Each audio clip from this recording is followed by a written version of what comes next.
E eu não sei se eles imaginavam que depois de 100 anos teriam outros frades falando dessa história bela que eles construíram, não? Bonita, marcante. Sua Excelência, o Bispo de Curitiba, no Paraná, Brasil, aceita em sua diocese os reverendíssimos padres capuchinhos da província de Veneza.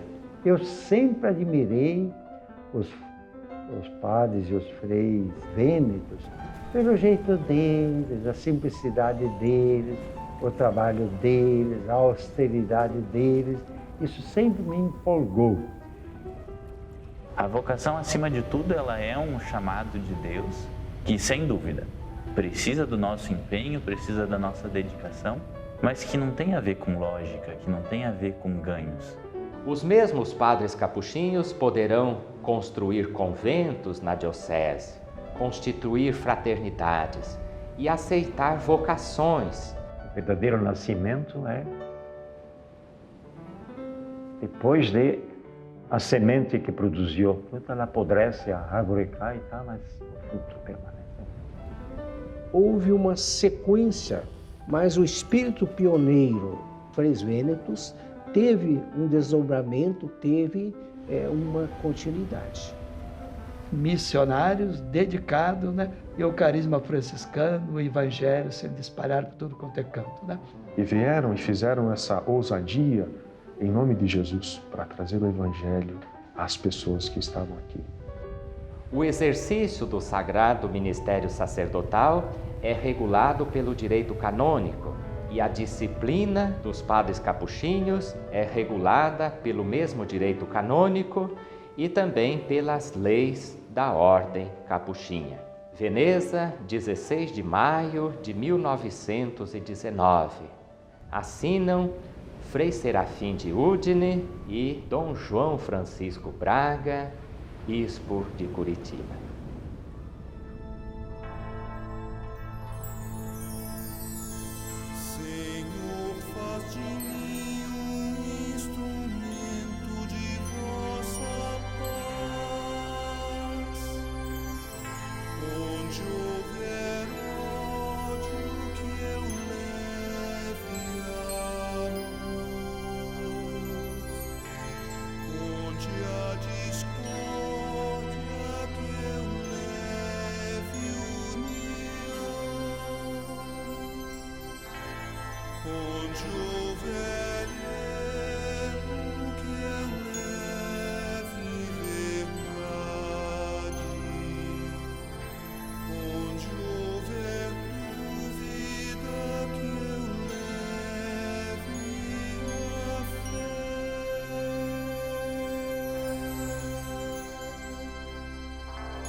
Senhor, faz de mim um instrumento de vossa paz, onde a ofensa que eu leve o perdão,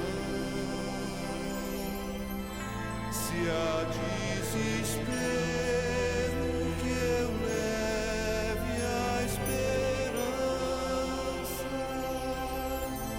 onde a tristeza que eu leve a alegria. O que os frades que aqui chegaram pela primeira vez, né? Aqueles 4 frades lá em 1919, 1920, chegando aqui no Paraná, nas terras brasileiras, né?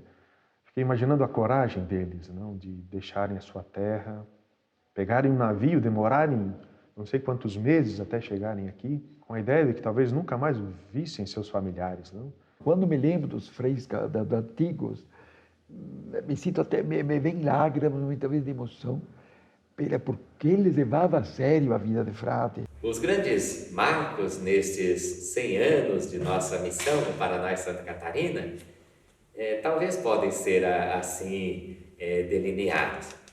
Primeiro tivemos a missão, que foram os primeiros freis que vieram de Veneza. A presença dos missionários vênetos, né?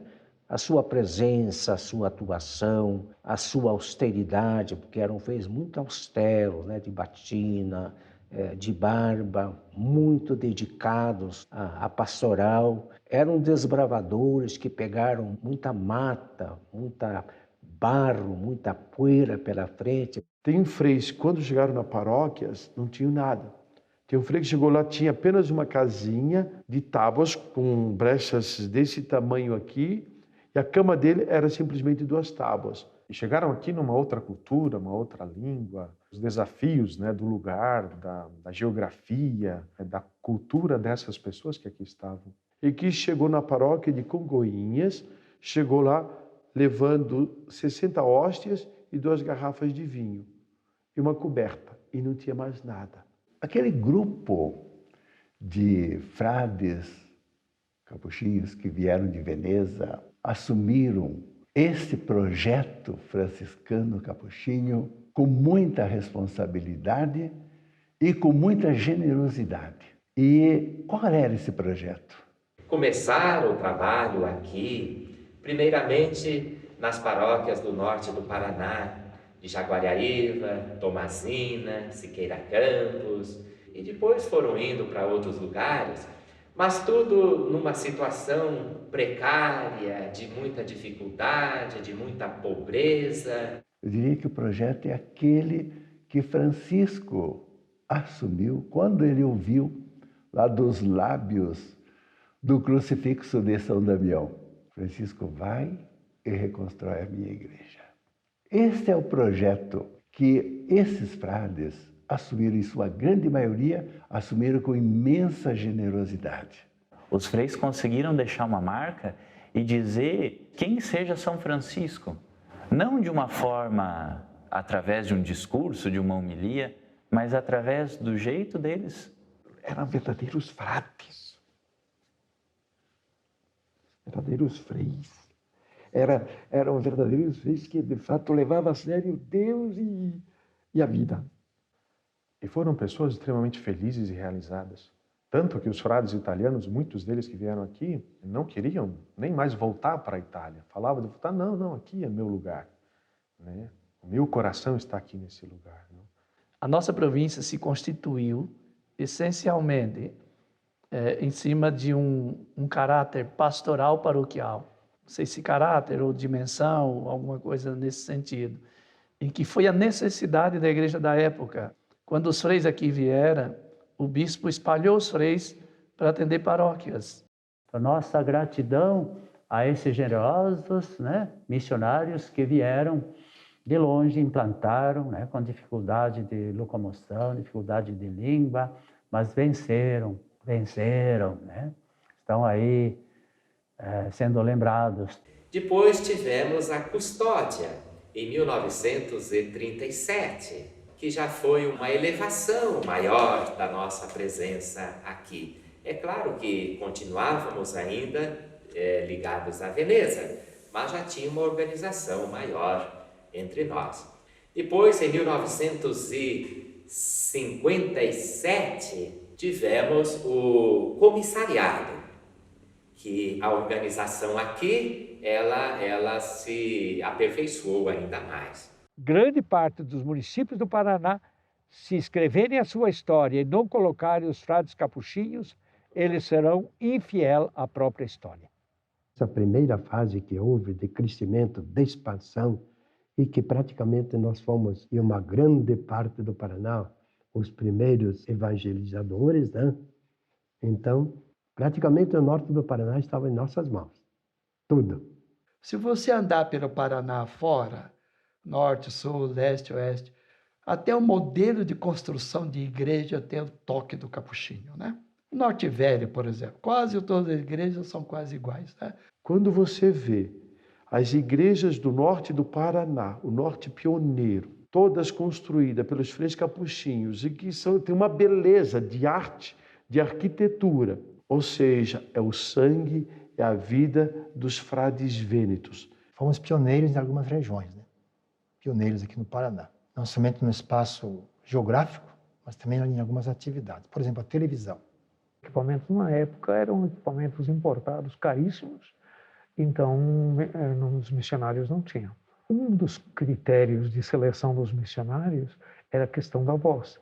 Aqueles que tinham voz possante tinham uma preferência, porque em certos momentos isso fazia diferença. A televisão, quem rezou a primeira missa na televisão do Paraná, aqui em Curitiba? Dom Agostinho José Sartori, que era capuchinho, não era nem bispo, era capuchinho, morava nas Mercês. Tudo isso aí faz parte da nossa história. Aliás, eu acho que o grupo missionário é o único que tem uma história nos equipamentos, desde o início até hoje, num sequencial maravilhoso.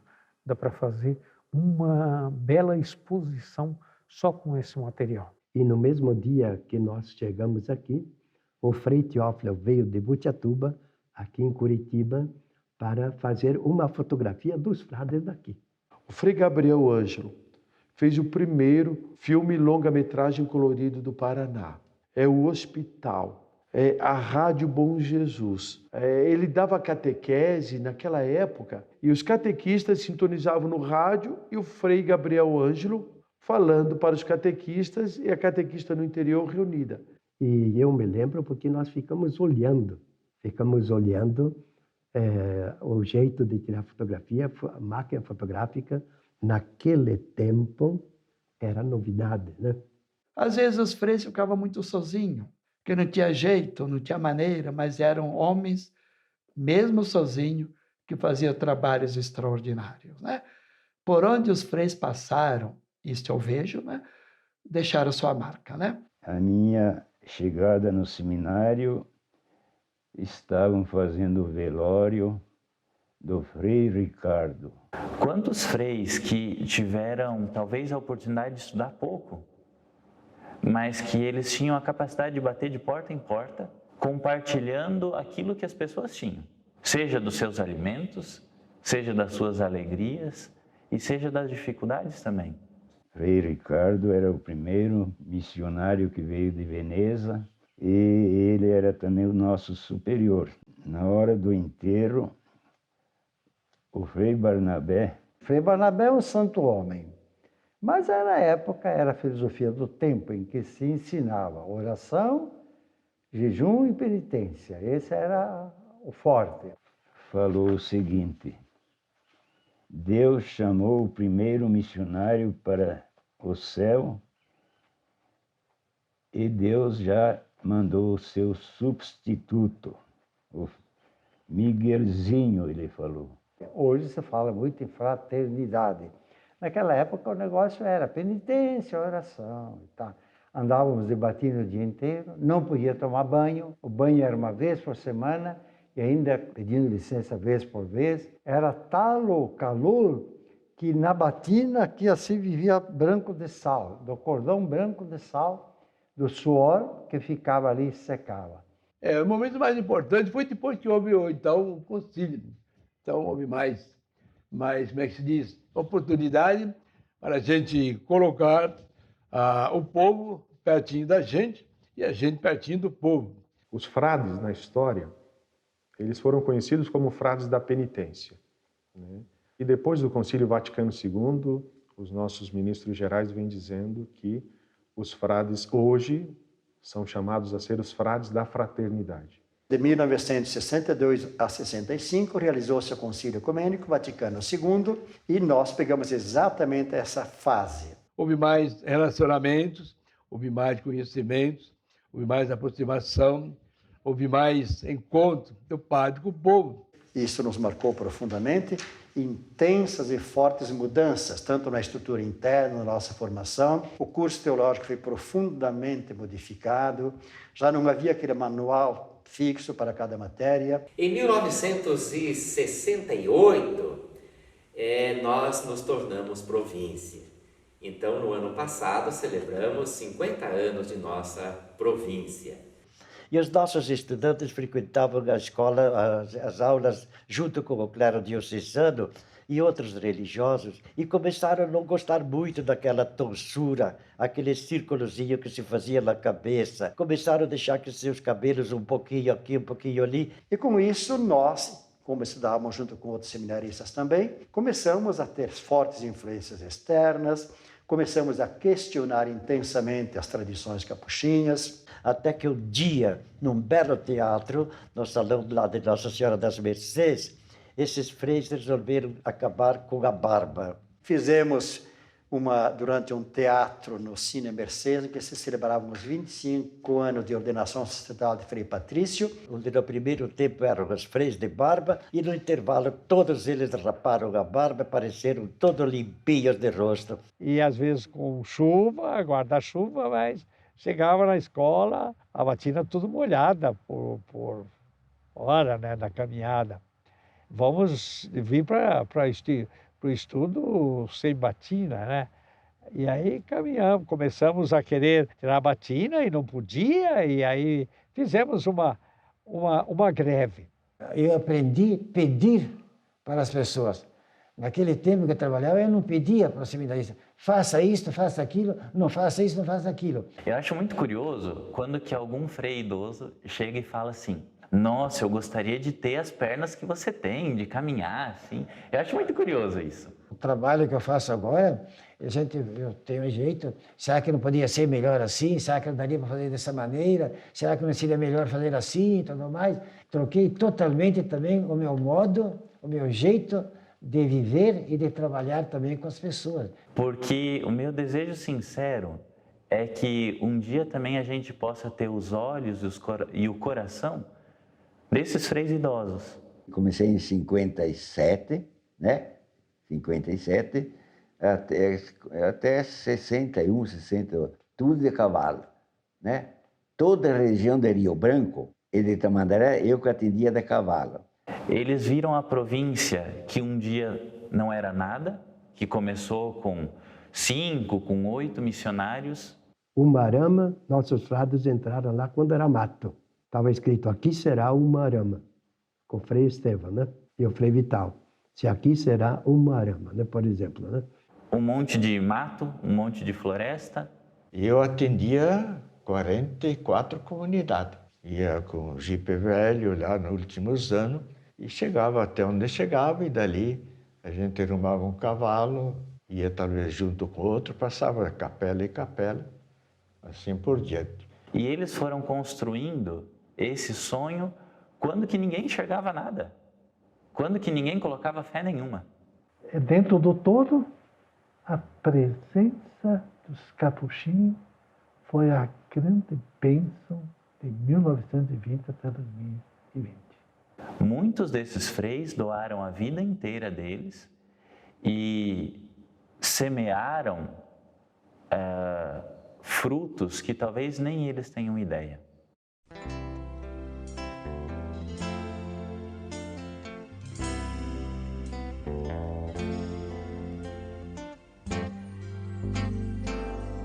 Nos olhos dos pobres,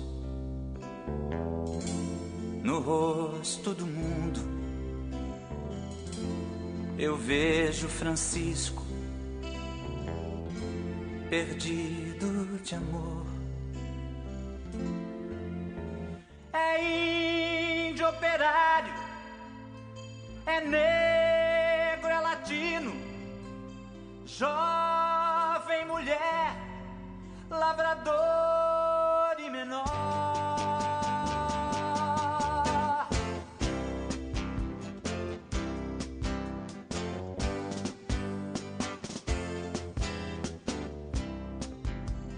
Há um tempo só paixão, grito e ternura, clamando as mudanças que o povo espera. Justiça aos pequenos, ordem do evangelho, reconstrói a igreja na paixão do pobre.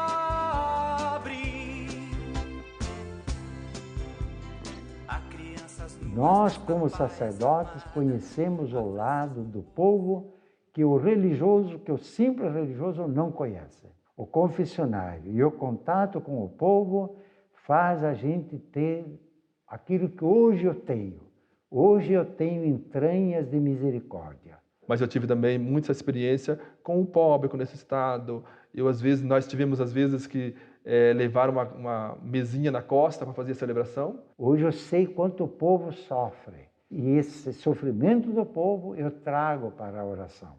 A minha oração pessoal hoje é diferente depois que eu trabalho com o povo. Não tinha lugar, nada, a gente debaixo de uma árvore levávamos então uma mesinha e rezávamos com o povo, né? Então uma situação assim, bastante o esgoto correndo nas ruas, né?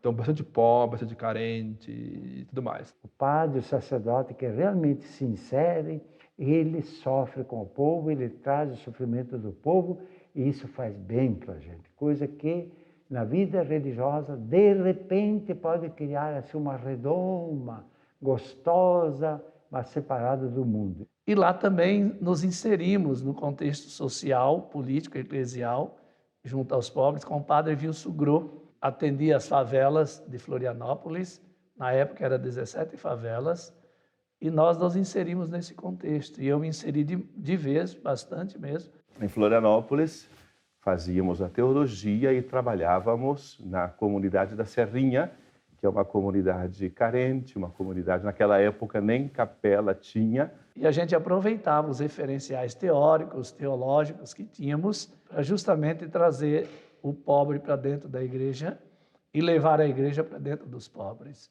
Nós rezávamos na rua, fazíamos as celebrações da palavra com a Eucaristia na rua, meio de barulhos, de música, de briga de cachorro, e assim a gente ia fazendo uma experiência diferente de igreja inserida no meio popular. No Brasil, da década de 40, de 50, muita dificuldade no Brasil, muita pobreza no Brasil. Não era diferente nos seminários de pobreza e dificuldade. Então era muita fome, muita miséria que nós passávamos lá.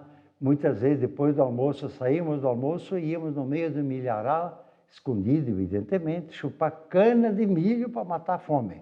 Tínhamos os freis esmoler, aqueles que pediam esmola nos sítios, nas casas, para sustentar os seminários. Ver que os freis deram a sua vida e mendigando, literalmente mendigando, pedindo batata, feijão, milho para manter os seminaristas, que os seminários eram 100 por aí, cheios. Nesse aspecto da missão, o que me chamou a atenção foi realmente o fato do Frei sair do lugar onde ele estava e ir até a casa das pessoas. No nosso noviciado, na época, nós tínhamos esse trabalho pastoral nos fins de semana, mas que marcaram muito a nossa vida, porque o contato com o povo simples e humilde, ele fazia a nossa vida de oração ganhar um sentido de maior profundidade. Ele conversa com a gente, ele toma café, ele ouve, ele fala das nossas realidades, sabe? Então nós íamos nos sábados à tarde na Brasília Amarela e passávamos a tarde e a noite, pousávamos na casa de uma das famílias que nos acolhia e no outro dia voltávamos para o noviciado. As famílias humildes ofereciam o que de melhor elas tinham. O meu esforço hoje é dar essa contribuição. Eu quero, de fato, que os capuchinhos seja esse sinal de fraternidade que o mundo espera e do qual também o mundo está tão carente. O melhor lugar da casa era oferecido para o frade, a melhor comida era oferecida para o frade. A gente percebia que na pobreza deles, eles nos ofereciam o que tinham de melhor. Isso nos marcava muito, me marcou muito a minha vida. Nós temos uma missão, nós temos um papel essencial na construção e na reconstrução desse mundo. E isso é nosso carisma franciscano. Porque também na minha pobreza, eu também posso oferecer o melhor do que eu sou para as outras pessoas. Então, foram ensinamentos muito profundos que aquele tempo e o trabalho pastoral que nós fizemos, que talvez nas linhas gerais de um ano de noviciado não fosse permitido, mas aquela ousadia ali marcou muito a minha vida e a vida dos frades que passaram por aquele processo. Nunca deixamos de fazer as coisas e sempre nós procuramos, mais que possível, atendimento. Atendimento. Isso desde o começo, sempre atender bem, Porque nossa característica é atender o povo, confissão, uma coisa que eu gosto muito, atender confissão. Só que a gente não tem a preparação de vida para isso, eu vejo. Então, às vezes, o que o Papa Francisco fala, os caídos da sociedade. Lá em Ouro Fino, uma senhora veio e disse: padre, eu preciso confessar. Eu disse: eu não posso confessar. Como não? Eu estou ruim, posso morrer de um dia para o outro. E eu passei uns meses viajando com o bispo. Nunca confessei tanto que naquele tempo. Entrei lá onde confessa, daí a pouco estava a fila na frente. E confessei todo mundo. E quando voltei, fiquei com enorme remorso. Meu Deus, será que acertei? Chegava ao começo da missa e dizia: aí tem um missionário, quem aproveita, Para confessar, aproveite porque é ocasião boa. Falei com o tal do Frei Tarcísio. Ele me disse, parabéns, meu menino. Bom senso, assim que você fez muito certo, muito certo, muito certo. Imagine, né?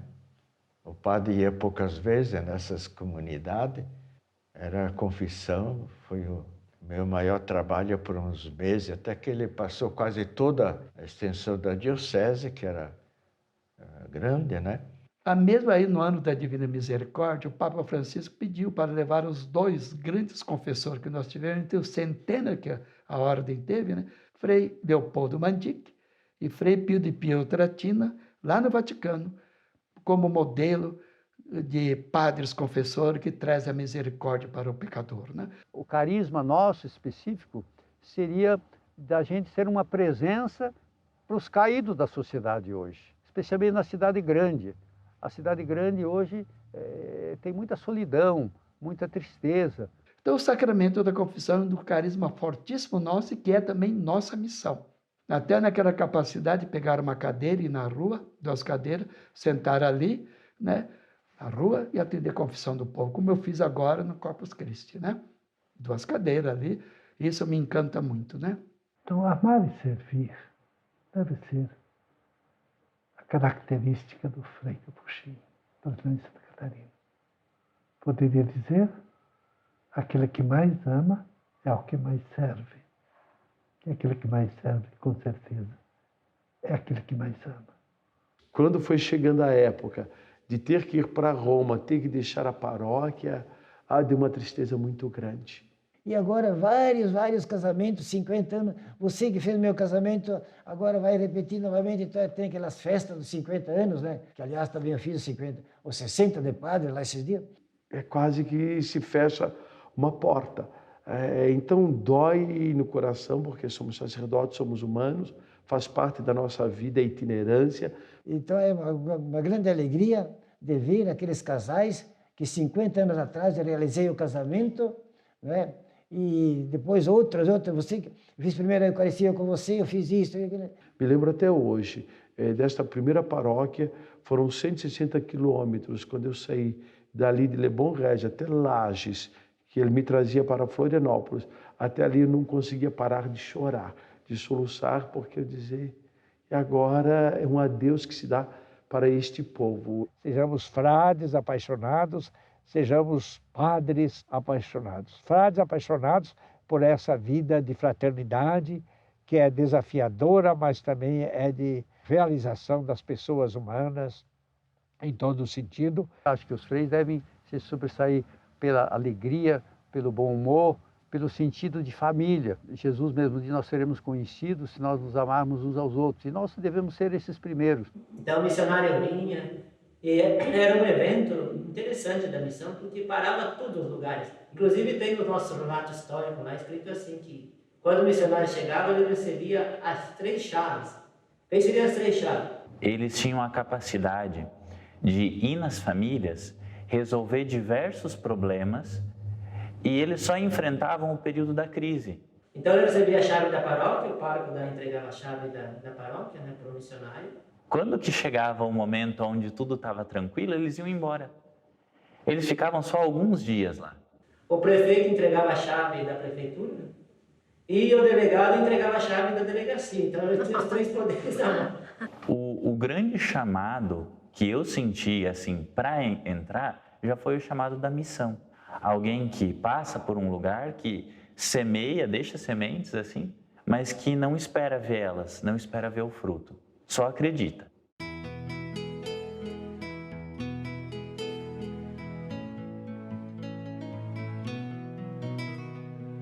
De cada riso e dor, de cada espinho e flor, construo a casa do meu Senhor. Com que o mundo abandonou, de cada pedra do chão, construo o templo do coração. Cada dia que vem, cada dia que vai, ergo em minha casa de meu Pai.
cada riso e dor, de cada espinho e flor, construo a casa do meu Senhor. O que o mundo abandonou, de cada pedra do chão, construo. Um farol que ilumina justamente, digamos assim, uma luz que também ajuda a gente a perceber qual é o seguimento a Jesus.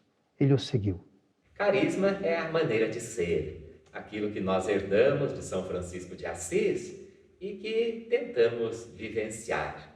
Jesus é a luz do mundo, né? Eu sou a luz do mundo. Quem me segue não andará nas trevas. E São Francisco foi um grande seguidor de Jesus Cristo. Sobretudo, nós temos a simplicidade que herdamos de São Francisco. Quando se fala em São Francisco de Assis, a gente já lembra da simplicidade. Também ele imita a luz, né? A luz que revela a presença de Jesus ressuscitado, né? Que caminha conosco. Né? Também de uma vida austera, vivendo sem esbanjamento, uma vida pobre. Ele é, sem dúvida, um grande farol. Não só para mim, mas eu creio que para a humanidade. Também a itinerância, a gente poder estar aonde for necessário, sem se apegar a lugares, a pessoas. E os momentos mais difíceis geralmente são as transferências. Muitas que a gente não entendia, transferências marcantes, às vezes muito fortes, que exigiam um abandono, uma obediência realmente submissa. E o estilo mais popular, mais próximo do povo, mais em contato com o povo, que nós temos em nossos trabalhos apostólicos. O povo, tipo do Nordeste também, nossa, como me amavam também. Respeitavam por causa... Tem que a tradição do Frei Padre Cícero e o Frei Damião. Então, você é de Batina, você já conquista o nordestino só de Batina, pelo fato de ser um religioso. A alegria. Quando fala em São Francisco, a gente já lembra que ele foi uma pessoa muito alegre, muito feliz.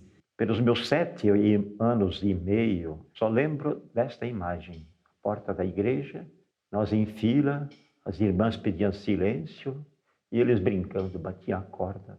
Esta imagem gravou. O franciscano, a franciscana tem que ser uma pessoa muito alegre, deve ser alegre, feliz. Olha, o Papa Francisco, esse Papa está dando, né, tanta ajuda, tanta motivação para sermos felizes. Mas também é focado na beleza, na alegria, que são atributos do franciscanismo.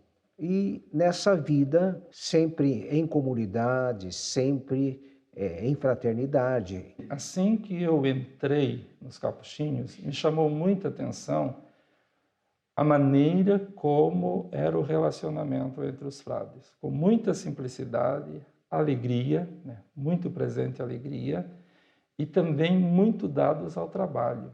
Qual era o trabalho diário no seminário? Era o normal daquele tempo. Sabe que aquele tempo é totalmente diferente de hoje, né? A gente levantava, tinha as orações normais, tinha a missa. A missa era sempre em latim, nunca em português, né?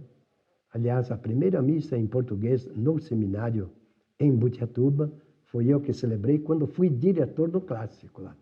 Se rezava em latim naquela época toda a oração eucarística, só se fazia em português as leituras. A vida fraterna é aquela característica que Francisco colocou no seu testamento. Os irmãos são nos dados, a gente não escolhe. Daí que vem a dureza, viu? E viver esse carisma franciscano é também viver dentro de uma província, de uma circunscrição. Viver também com pessoas de outras culturas, de outras nacionalidades, de outras línguas. Você sabe que cada um é um, né? Agora, o que tem que existir entre nós é o quê? Respeito. Que existe sempre uma constante renúncia e uma eterna doação. Os passos da animação vocacional, primeiro você se apaixona, você tem o seu primeiro amor.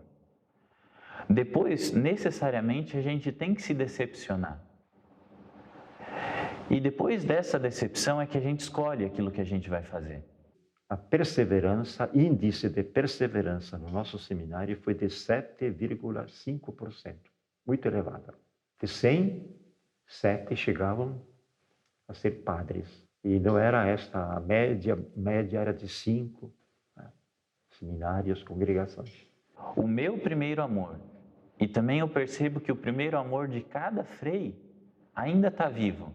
Nós ficávamos fechados, o noviciado era muito fechado. A gente chegava, tinha a mortificação da vista, a gente entrava, abaixava a vista e não se olhava mais, não se erguia a vista, a não ser com autorização do mestre. Era um período também assim árduo, no sentido de muita disciplina, muito estudo, levantar de madrugada para rezar e assim por diante, mas era um período bom. A gente ia passear, mas saía todos em fila, íamos com os olhos baixos até um lugar determinado do passeio, chegava lá então dispensava a mortificação da vista. A gente olhava, erguia, olhava, né, conversava com as pessoas. Ainda que passe por muitas mudanças, ainda que a gente veja um monte de feridas e de fragilidades, ainda que a gente se machuque por causa desse caminho, mas esse primeiro amor ainda continua vivo.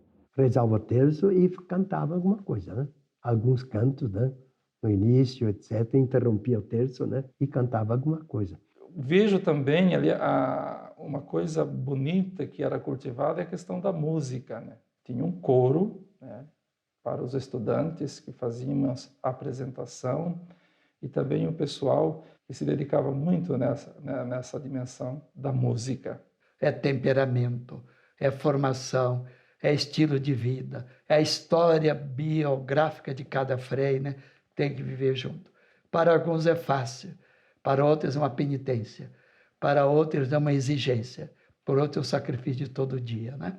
Tinha horário bem fixado, as aulas. Parte da manhã era sempre aula, até meio-dia. Depois do almoço, o que a gente fazia? Trabalho, futebol e passeio também. É muito mais do que uma vida familiar. É o jeito que Jesus viveu com os seus apóstolos. E isto é um desafio. Difícil também a alimentação, nós estávamos crescendo, a gente comia pera, aqui estava cheio de pera, quando passava fome, né? E outras coisinhas escondidas que a gente fazia, né? Foi um período assim que eu tenho saudade aqui, disciplina, mas ao mesmo tempo foi um tempo assim muito bonito. A fraternidade, o companheirismo, era muito amigo, nós trabalhávamos juntos, recreávamos juntos, então muita amizade entre nós.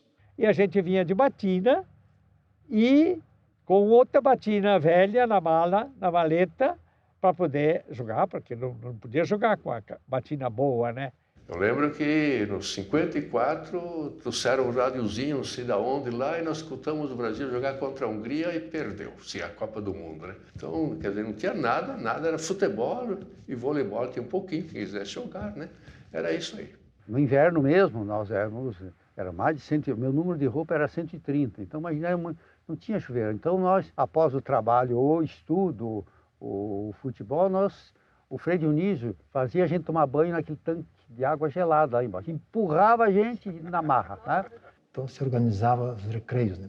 Aliás, mais uma coisa, os passeios das quintas-feiras, sobretudo no tempo de pinhão. A gente ia em grupinhos, né? Íamos para o interior e daí trazíamos pinhão já assado nas grimpas, né? Que a gente comia durante a semana. Aqui na época marcou muito, a gente fazia muito terço, correntinha. Eu era um dos campeões em fazer correntinha, né? Eu competia com outros caras. E nesse período sempre fui o barbeiro e cortava-se a coroa, a clériga chamada. E um pouco de arte nisso. Cada cabeça tinha um tipo de cabelo. E aí quando começou a vir a televisão para cá, a gente só podia assistir o filme, o combate, se nós fizéssemos tantas correntinhas, né, por semana. O Dom Agostinho, então frei, ele começava a ficar careca, então ele vinha com 2 espelhos. Não, aqui não. Tá. Nós ficávamos esperando o dia que era quarta-feira, porque a quarta-feira era o dia que tinha pastel. Nós fazíamos, então, apostas de pastel na quarta-feira, porque era um pastelão para cada um. Então a gente fazia um pouco, digamos, de um estilo de frade com uma coroa mais ou menos apresentável. Ou seja, um comia 2 pastéis e outro ficava sem nada, porque perdeu a aposta de qualquer sentido, do meu time, do meu futebol, quem ganha aquelas teimosias de adolescente. Então, a vida fraterna, todas as pessoas são diferentes. Tem aquilo que é no mundo humano, né? Mas não existe uma pessoa igual. Seus temperamentos, seus impulsos, sua realidade, sua história, né? História pessoal, história de família, que incide sobre o comportamento, né? Sempre procurei tratar bem os freis, escutar, gostar de estar junto, nesse sentido, partilhar o sofrimento também. Eu diria que fraternidade, a vida fraterna é um exercício contínuo. Não existe o frade fraterno, pronto. Ele está sempre se fazendo, sempre em exercício, porque é o dia a dia, né? Mas marcante foi de cuidar dos freis, né? Os doentes. Eu dava banho, levava para o hospital, pegava o carro, eu levava e trazia, e ficava no hospital, passava a noite com eles no hospital, tudo. Mas isso aí que eu gostava de fazer mesmo, fazia por gosto e por... Quando eu vejo o carinho e o amor dos nossos freis pelos doentes, pelos idosos, por aqueles que ficam totalmente dependentes, eu penso, é esta a vida que eu quero.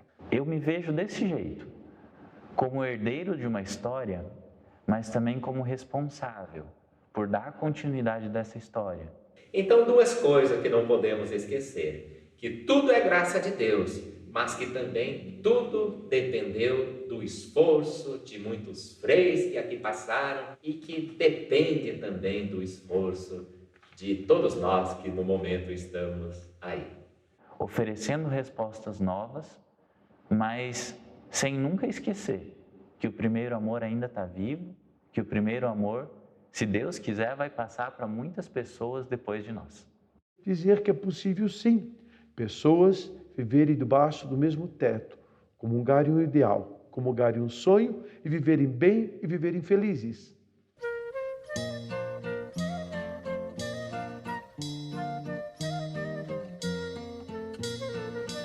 Meu amigo deixou seu dinheiro, sua herança e os direitos que tinha.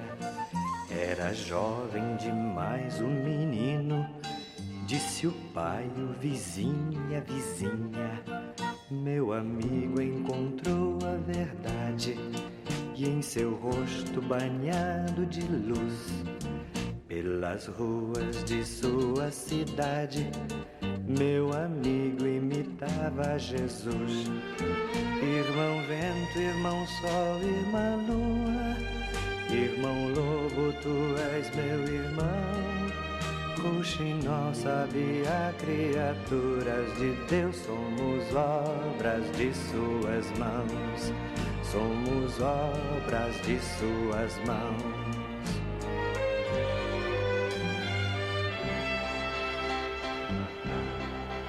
Meu amigo viveu sem ter nada, por esposa escolheu a pobreza. Era jovem demais um menino, não podia ter tanta certeza.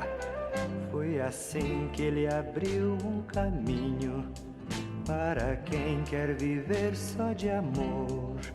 Não ficou muito tempo sozinho. A essência da vida franciscana é fraternidade. Mas fraternidade não é frei. É fraternidade universal. Tomar como missão nossa de revelar ao mundo a vida em fraternidade e de dizer ao mundo, à sociedade, que é possível vivermos como irmãos. Fraternidade que treinamos aí dentro, que é espinhoso, tá? Tudo bem? Mas é para que a gente tenha a mente aberta para a fraternidade universal. Que é possível sermos irmãos no mundo atual. Creio que esse é o grande desafio, talvez é o grande valor da vida capuchinha, que nós temos a missão de apresentar para o mundo, né, que a Igreja nos confiou, esse carisma que vem de Deus e que nós temos a missão de oferecê-lo às outras pessoas. Vamos ver o futuro com alegria, nós não temos a preocupação, o que vai acontecer conosco amanhã depois, não temos aquela preocupação do povo de fora, ou mesmo do padre diocesano, onde é que eu vou ficar, como é que eu vou ficar se eu ficar doente. Então o que eu prezo, assim, é viver no futuro uma fraternidade exemplar, como queria São Francisco de Assis, que os irmãos vivessem em união, em caridade, amor e assim por diante, né? Nesse sentido assim. Eu sinto que a província é uma mãe para nós, que nos dá essa segurança. Então, é importante que cada um de nós que celebra esses 100 anos procure sentir-se sereno em relação ao futuro. Eu vejo assim como um sonho, né, dentro da província, é que de fato consigamos viver isso, de dizer para o mundo, para as pessoas, mais do que com palavras, mas que elas, ao olharem para nós, possam dizer como é bonito ver os frades viverem juntos, né? É possível vivermos juntos, é possível de fato sermos irmãos. Então, por isso é muito importante, poxa, dei a vida para essa causa, então senti feliz por causa disso, né? Foram longos anos de trabalhos pastorais, trabalho de formação, que certamente enriquece muito a minha vida pessoal e me sinto, de fato, profundamente realizado, imensamente feliz. Através da escuta dos idosos, aprendendo a valorizar também mais a vida, sobretudo dos 3 que deram suas vidas nessa história provincial nossa, tão curta, tão pouca, talvez tão pequena, de 100 anos de presença de missão, 50 anos de província. A gente é apaixonado pelos freis, pela nossa missão. A gente é apaixonado pelo povo que entende qual que é a nossa missão, que dá coragem para a gente seguir em frente, ainda que a gente deixe para trás toda uma história que a gente construiu. Mas assim, tão rica, tão maravilhosa, né, de poder assim contemplar cada momento, cada passo da história desses freis. E no meio desse caminho a gente percebe que a gente não está sozinho. Através das comunidades, das pessoas que nos cercam, nós também conseguimos aprender muito. Se você deseja ver-me feliz, me coloque na frente de 10, 20, 30 mil pessoas para falar para ele. Gosto muito de estar com o povo.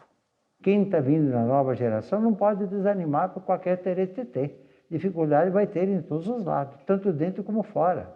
Religioso ou não, vai ter muita dificuldade e é claro que contamos com a graça de Deus, mas também com a decisão pessoal. Então, meu sonho é que as vocações voltem a florescer. Porque tendo vocações, a gente então se abre para outros campos, né? Para os marginalizados, etc., migrantes e tudo, né? Não adianta querer abraçar tudo quando não tem elementos, né? Essa nossa vivência, essa nossa autenticidade no segmento de Francisco, né, e da proposta de vida capuchinha, tem uma certa repercussão nos jovens. Como capuchinho deve ser para o futuro alguém que esteja dialogando com quem está perscrutando os espaços celestes, quem está pesquisando a matéria. E pode atrair um pouco mais jovens para a nossa vida. Então, eu sonho que voltemos novamente a florescer vocacionalmente. O capuchinho é aquele que deverá caber dialogando com todos esses segmentos que evoluem rapidamente. Ir por um caminho sempre mais perto do povo para passar, através da pregação, através do testemunho, através do bom exemplo, né? Caminhos novos para a gente caminhar junto, né? Mais do que estar, fazer obras, eu vejo que precisa investir no cabedal de cada pessoa, nos seus dons, para que sejam esses itinerantes. Ser feliz, olhar a perspectiva de futuro, essa perspectiva de futuro como bênção que nos dá a tranquilidade e não nos preocupar excessivamente com aquilo que vamos ter, com aquilo que vamos comer, porque São Francisco dizia, se tiver um pão no mundo, metade é dos frades. Então ele é nosso, esse pão já, para que se preocupar? Vivendo o seguimento de Jesus Cristo à semelhança de Francisco de Assis. É a isso que nós somos convocados. Eu e todos vocês são convocados. E também aqueles que virão depois. Cada vocacionado que vem e que dá a sua contribuição, realmente é um enviado de Deus para talvez trazer algo novo. Nós vamos reconstruir essa igreja que está constantemente necessitada de ser reconstruída.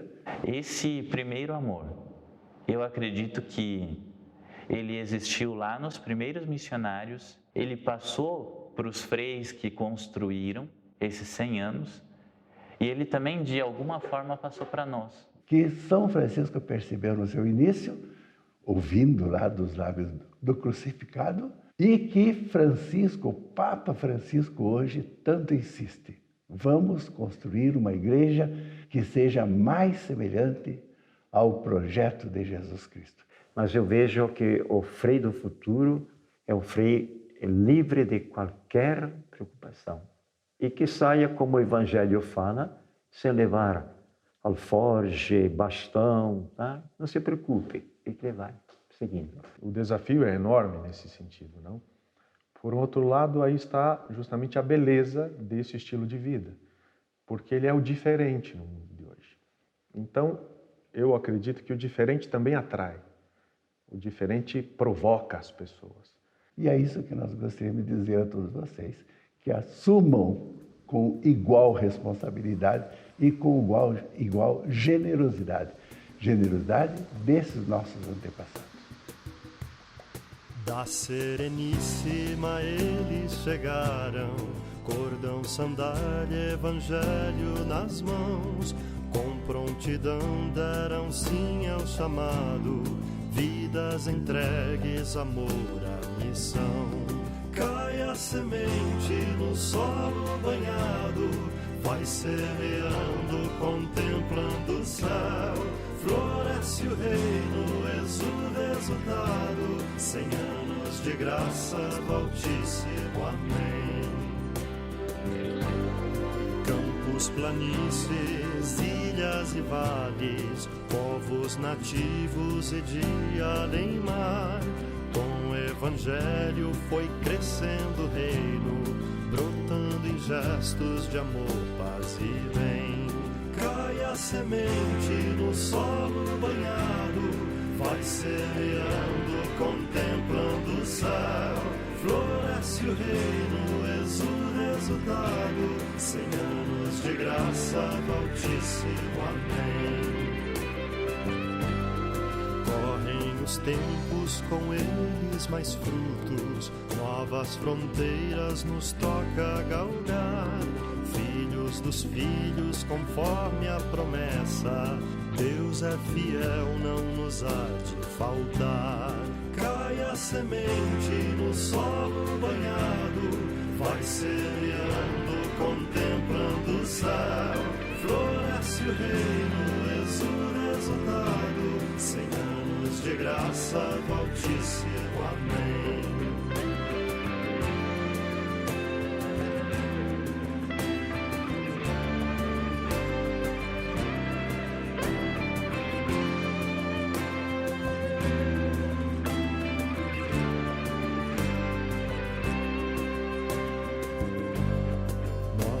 Louvamos, Senhor da história, Pai de bondade, trindade de amor.